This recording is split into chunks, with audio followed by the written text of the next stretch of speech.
Time Ahmad रज़ा साहब, पहला सवाल, इतना टाइम क्यों लग रहा है पार्लिमानी कमेटी को, जबकि हर किसी को मालूम ही है कि याया आफरीदी ही का नाम फाइनल होगा for the next chief justice? आपकी नजर में सर। बस वो कहते हैं ना कि इरादे बांधता हूँ, सोचता हूँ, तोड़ देता हूँ, कहीं ऐसा ना हो जाए, कहीं वैसा ना हो जाए, ये कैफियत है। देखिए, बात ये है कि ये तो एक तमाशा लगाया हुआ है, मेजॉरिटी उनके पास मौजूद है, और मेरी एंजाइटी तो सिर्फ ये है as a nationalist, forgetting about कि मेरा ताल्लुक किस पार्टी से है या नहीं है, एज ए नेशनलिस्ट के ये पाकिस्तान की अगर जुडिशरी की आज़ादी को कॉम्प्रोमाइज जैसे किया गया है और उसको direct under the thumb of the executive जो है वो कर दिया गया है, तो ये बहुत बड़ा नुकसान है और इसके बहुत रेपरकशन एक्यूट होंगे पाकिस्तान की बॉडी पॉलिटिक्स के ऊपर। वजीर आजम तो कहते हैं कि बड़े फायदे होंगे सर, सियासी मुआशी इस्तेहकाम आएगा। कहाँ आएगा? ऐसे को आएगा कहाँ? उनके घरों में इस्तेहकाम आया हुआ है, उनके बैलेंस जो है फॉरेन करेंसी के जो हमारा रुपया डाउन होता गया वो उनके मल्टीप्लाई होते गए। कॉमन मैन को देखें ना, कभी इनके मुंह से आप देखिए किसी कॉमन मैन की बात आई है? बिलो पॉवर्टी लाइन जो लोग जिंदगी गुजार रहे हैं वो 55% से तजावुज कर चुके हैं। कभी किसी ने उनका जिक्र किया? अभी आपने देखा कि ये जो नई अमेंडमेंट की है उसमें आर्टिकल 9 के साथ आर्टिकल 9A लगाया है उन्होंने। ओके। और वो 9A ये है कि पाकिस्तान में जो लोअर क्लास है उसका स्टैंडर्ड ऑफ लिविंग को भी अपग्रेड करके और उनकी लाइफ जो है उनके वो इक्वालिटी के लिए, यानी आप ऊपर लेके जाएंगे उनके लाइफ स्टैंडर्ड को। तो बताइए, अब ये और उसकी ये लिमिट भी लगा दी हुई है कि वो 2028 तक ऐसा कर लिया जाएगा। ये क्या तमाशा इस मुल्क के साथ हो रहा है? क्या उनकी कभी उनकी जिंदगी देखिए, वो जिंदगी गुजारते कैसे हैं, और फिर वो उस हालत में वो टैक्स भी देते हैं। आपको मालूम है ना जी,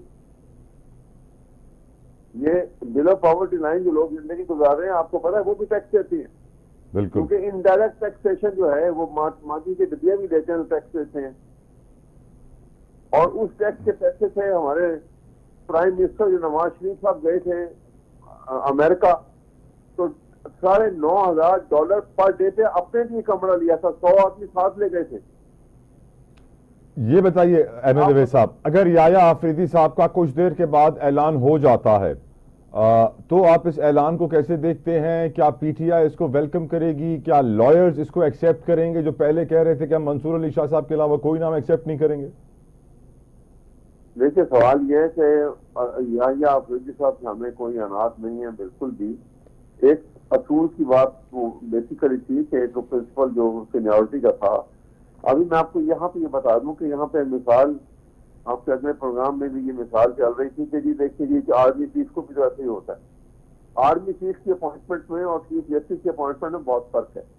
इसलिए फर्क है कि चीफ जस्टिस जो है ना वो इन डिस्पेंसेशन ऑफ जस्टिस को उसकी इक्वल पोजीशन होती है।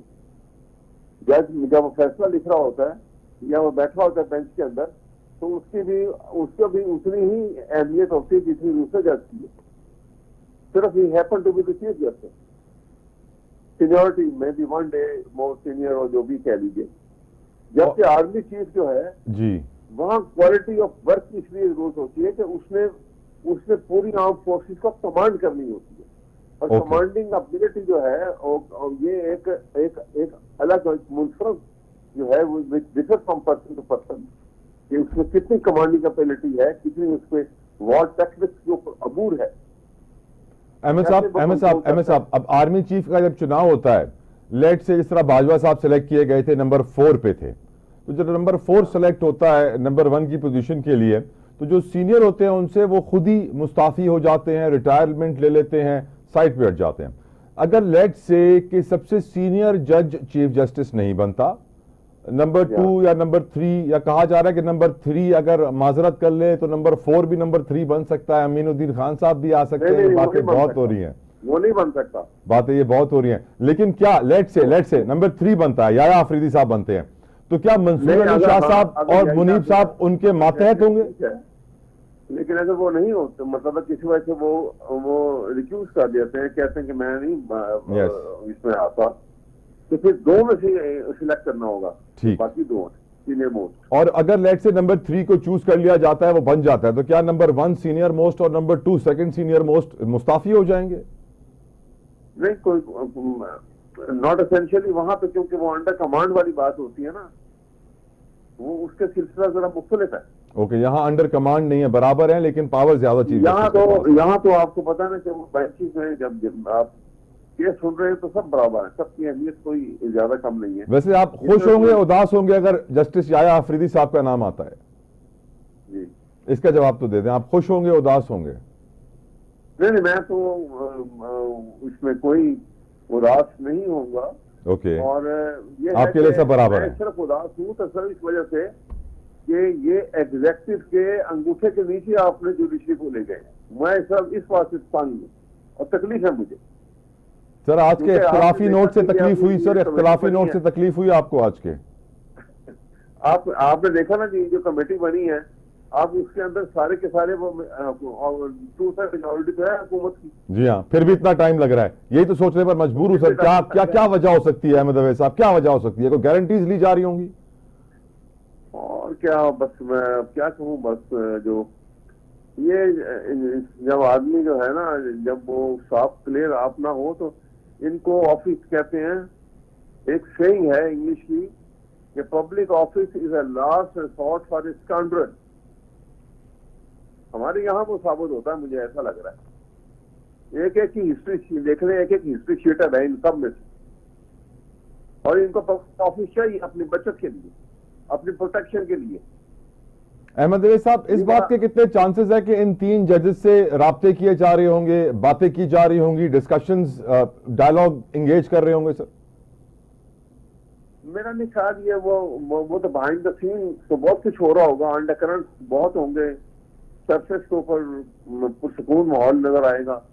ये तो अजीबोगरीब एक सूरत हाल वहां पैदा यकीनन हुई होगी और हो रही होगी सब भी। लेकिन जो सबसे खतरनाक और तकलीफ देह है, जैसे मैं आपसे अर्ज कर रहा हूँ कि जुडिशरी के ट्राइकोटमी ऑफ पावर के अंदर जुडिशरी का जो पिलर है उसको गिराया जा रहा है।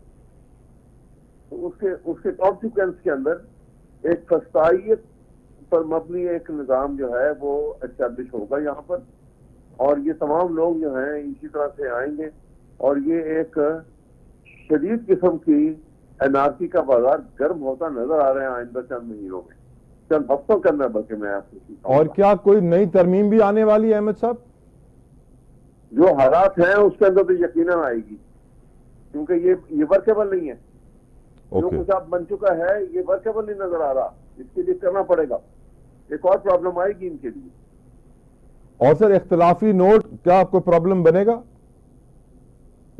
नहीं, इख्तिलाफी नोट तो मेरे ख्याल में वो ये देखे ना, काजी साहब जो है काजी कज़ा हैं, और वो ये नोट जो लिख रहे हैं इख्तिलाफी नोट, ये तो चार्जशीट है। जी हाँ, और ऐसी चार्जशीट वो मुनीब अख्तर साहब के लिए पहले भी निकाल चुके हैं कि 11 बजे घर चले जाते हैं, काम नहीं करते हैं, स्टे ऑर्डर देके भूल जाते हैं। यस, मैं बताऊं ना, ये अगर चार्जशीट है जी, तो फिर आप मिसकंडक्ट की बुनियाद पर सुप्रीम जुडिशियल काउंसिल में इनको ट्रायल करो इनका, अदरवाइज तुम आप जुडिशियल डिसऑनेस्टी कर रहे हो। लेकिन सर सुप्रीम जुडिशियल काउंसिल भी तो सोचेगा कि 8 जज गलत होंगे या एक चीफ जस्टिस गलत होगा। अंदाजा लगाइए ना कि ये सिर्फ ये उनको इस बात के लिए सजा दी जा रही है कि उन्होंने एक फैसला कर दिया, और फैसला जो है जो इस हद तक आप अगर फैसले को आपने पढ़ा होगा कि 13 में से 11 जजेस ने तो ये कहा कि ये पॉलिटिकल पार्टी भी है और इलेक्शन कमीशन ऑफ पाकिस्तान का फैसला गलत है। ये 11 जजेस ने कहा है 13 में से। और चीफ जस्टिस कह गए हैं कि अगर इलेक्शन कमीशन आपको सीटें ना भी दे तो तौहीन अदालत की कार्रवाई नहीं होगी। देखें, लेकिन अब देखें ना, अगर तौहीन अदालत की कार्रवाई नहीं होगी तो एक मैसेज जा रहा है ना स्टेटमैन के लिए लेकिन सर आपने ये स्ट्रेटजी क्या है, जाते जाते भी अपने अपने दोस्तों से दुश्मनियां क्यों बनाते हुए जा रहे हैं वो? बस ये शॉर्ट, ये जिसको कहते हैं ना मायोपिक व्यू जिसे कहते हैं, okay, short sightedness. Immediately game की तरफ देखते हैं। काजी साहब ने इमीडिएटली गेम देखे हैं, बस, इससे बियॉन्ड नहीं। उनकी तरफ से कोई और भी फैसला आप एक्सपेक्ट कर रहे हैं सर? कल और परसों 2 दिन और बाकी हैं, कहा जा रहा है कि कुछ भी हो सकता है। बहरहाल यहाँ तो पाकिस्तान है, there is many a slip between the cup and the lip जी, यहाँ पे। लेकिन बहुत बुरा होगा। मैं बताऊं कि सोसाइटी में से जब जुडिशरी की अहमियत उसकी ताकत कमजोर पड़ जाए जी, तो society become free for all, और सोसाइटी फ्री फॉर ऑल होने की देर है। एनआरसी पहले है, ये इस हद तक बढ़ जाएगी कि ये कंट्रोल से बाहर निकल जाएगी। वैसे सर बड़ी परसेंटेज जो है भूख नंग का शिकार है। बिल्कुल सही कह रहे ये हैं। बड़ा हालात मुझे मुस्तकिल में, जहाँ पे बड़े फर्क अंदाज के लोग जो है बाहर जब निकलेंगे वो किसी के कंट्रोल में नहीं होंगे।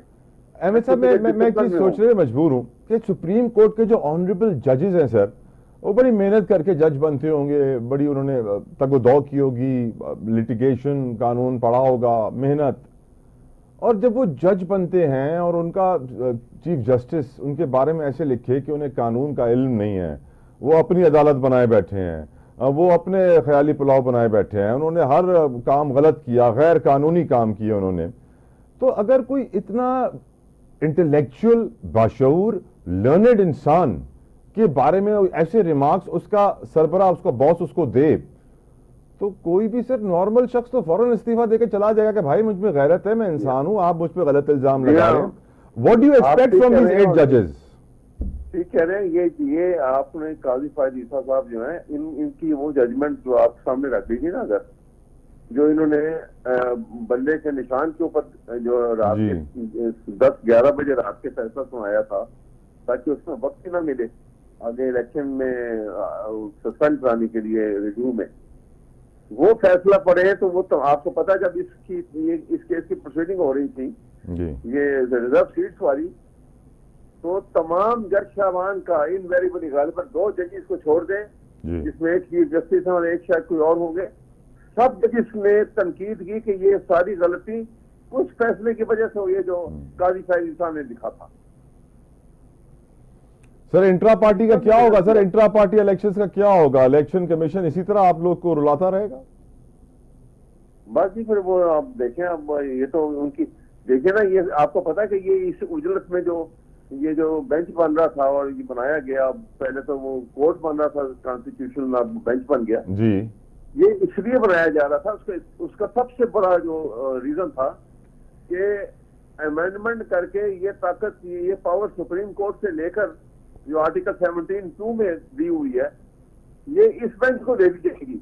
सुओ मोटो की ताकत भी दे दी है सर उनको। जो है वो नॉमिनेटेड बाय प्राइम मिनिस्टर होंगे, और वहां से पार्टी को, पीटीआई को बैन कराने का फैसला किया जाएगा। और कहा जा रहा है अमीनुद्दीन खान साहब को चुना गया है आईनी बेंच की सरबराही के लिए। सर ये भी जरा कुछ कह रहे हैं ऐसी बातें। किसके लिए? अमीनुद्दीन खान साहब को आईनी बेंच की सरबराही के लिए शॉर्टलिस्ट किया गया है। जी, सुनने में आ रही है। अगर ये हो गया तो क्या होगा सर? बस